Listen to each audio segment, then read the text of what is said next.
পরম পূজনীয়া ব্রহ্মচারিণী শ্রী শ্রী সাধনা দেবী প্রণীত পরম প্রভুর চরণ পদ্মে সঁপিনু জীবন মোর গ্রন্থখানির প্রথম খণ্ড হইতে পাঠ, পৃষ্ঠা সংখ্যা ৩৩।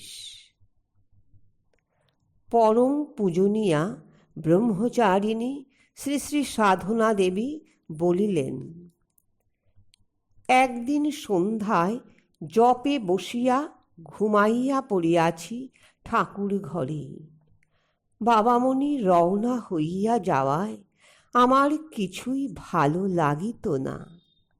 ঘুমন্ত অবস্থায় স্বপ্নে দেখিতেছি বিরাট একটা মাঠের মধ্যে বাবামণি দাঁড়ানো।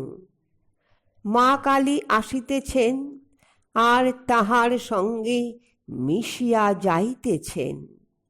মা লক্ষ্মী আসিতেছেন আর বাবামণির সঙ্গে মিশিয়া যাইতেছেন। আরও কত কত দেবতা আসিতেছেন আর বাবামণির সঙ্গে মিশিয়া যাইতেছেন। সর্বশেষ বাবামণি দাঁড়াইয়া আছেন। আমি সাদা পদ্ম দিয়া পূজা করিতেছি। শ্রী শ্রী ওঙ্কার বিগ্রহ আর বাবামণি অভেদ হইয়া গিয়াছেন। আমার মনে কয়দিন যাবতই দ্বন্দ্ব চলিতেছিল, আমি কার পূজা করিব। তাই বাবামণি দয়া করিয়া দেখাইলেন, ওঙ্কার বিগ্রহের ভিতরেই সব বিগ্রহ এবং আমি ও বিগ্রহ এক। আমার সকল সংশয় ও দ্বন্দ্ব কাটিয়া গেল।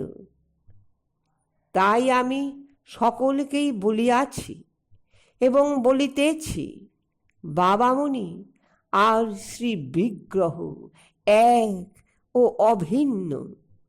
সর্বাবস্থায় প্রাণপণে নাম করিলেই সেই অনুভূতি আসিবে এবং মনটা পূর্ণ শান্ত হইয়া যাইবে। হরি ওম।